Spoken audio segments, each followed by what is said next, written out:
Então, gente, agora a gente vai ver o princípio zero da termodinâmica, que trata do equilíbrio térmico. Então, a gente já viu que quando você tem dois corpos, A e B, que têm temperaturas diferentes, no caso a gente vai exemplificar como se a temperatura A fosse maior do que a temperatura do corpo B. Vai ocorrer, quando os dois são colocados em contatos, vai ter o processo de transferência de energia, certo? Onde o calor vai fluir a partir do corpo A até o corpo B. Então, enquanto isso estiver acontecendo, a temperatura do corpo A vai diminuindo e a do corpo B vai aumentando, até o ponto que os dois ficam com a mesma temperatura, que é o ponto que a gente disse que ocorreu o equilíbrio térmico, certo? Então, quando a gente tem o enunciado da lei zero da termodinâmica, o que, é que vai acontecer? Se o corpo A ele estiver em equilíbrio térmico com o corpo C e ao mesmo tempo ele estiver em equilíbrio térmico com o corpo B, automaticamente o corpo B e o corpo C eles vão ter que estar em equilíbrio térmico um com o outro. Tranquilos? Então, quando você tem um sistema isolado, todos os corpos de temperatura diferente dentro desse sistema, eles vão começar a trocar calor.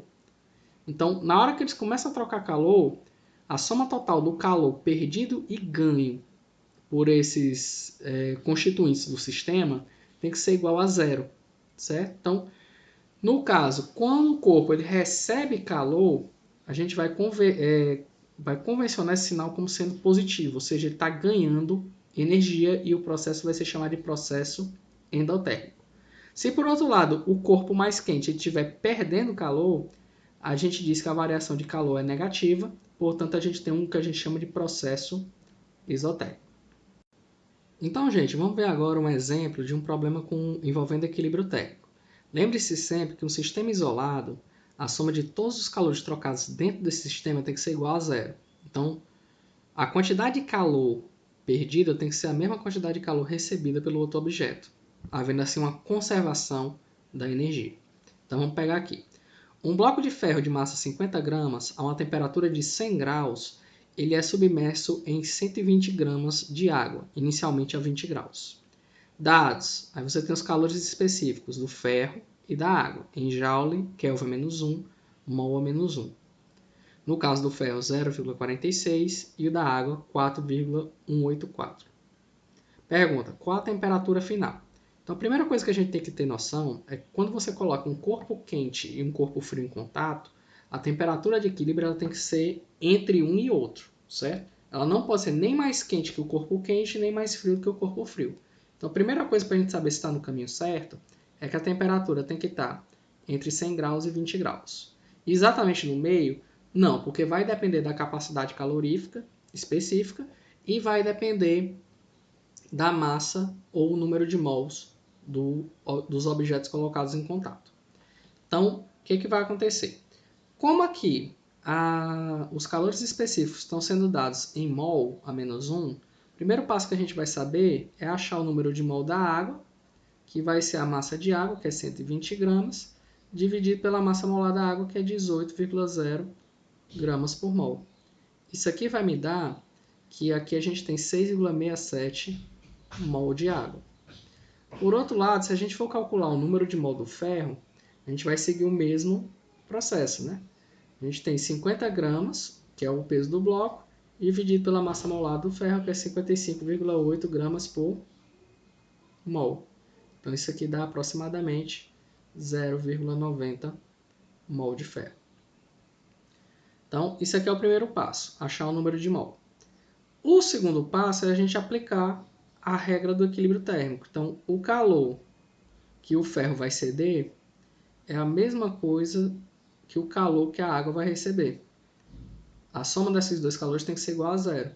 Então, o que acontece? Você tem o bloco de ferro e tem aqui o corpo de água.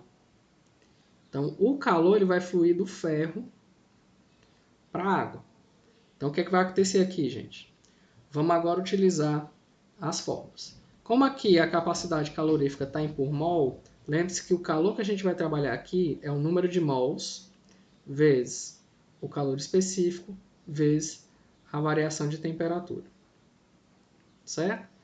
A variação de temperatura em graus Celsius e em Kelvin é igual. Então, por mais que a unidade aqui esteja em Kelvin, você pode trabalhar com variações de temperatura em Celsius, que não vai ter tanto problema. Como a temperatura também não excede 100 graus, não vai entrar o calor latente da água, certo? Por quê? Se a temperatura vai estar entre 20 e 100, a água não vai chegar a passar de 100, portanto não vai entrar em ebulição. Então a gente trabalha aqui só com calores específicos. Resolvendo agora essa parte do problema, vamos lá. Vai ficar calor específico do ferro. Então, quanto é que dá esse calor específico do ferro? Vai ser o número de mol vezes o calor específico dele, né? Capacidade calorífica específica, que vai dar 0,46.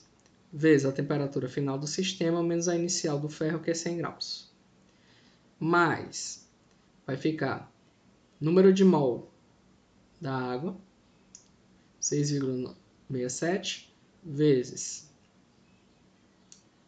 capacidade calorífica específica, 4,1,84, certo?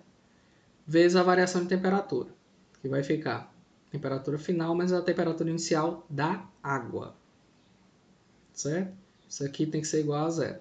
Então, lembre-se sempre que a temperatura inicial é do corpo ao qual está se referindo, aquela quantidade de matéria e aquele calor específico, certo? Ou capacidade calorífica específica.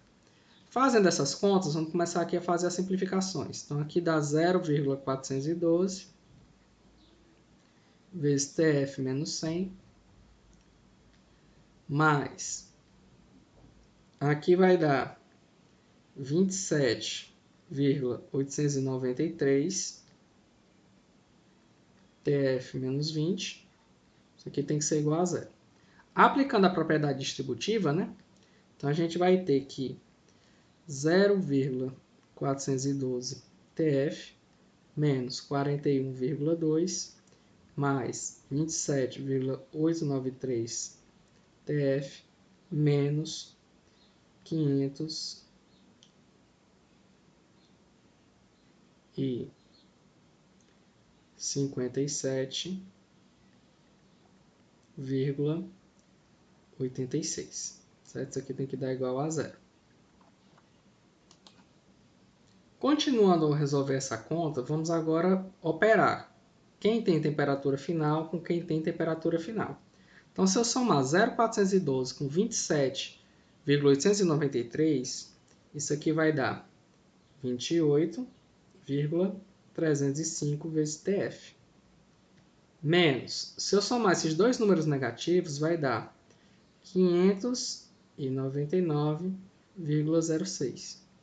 Então, a gente conta que a temperatura final, 28,305 vezes essa temperatura final, é igual a 599,06. Portanto, a temperatura final ela vai ser 599,06 dividido por 28,305. Fazendo essas contas, vai dar aproximadamente 21,16. Unidade. Como a gente colocou entre parênteses as temperaturas em graus Celsius, então a unidade da temperatura final também tem que ser graus Celsius. Então, com isso, a gente vê o exercício de equilíbrio térmico.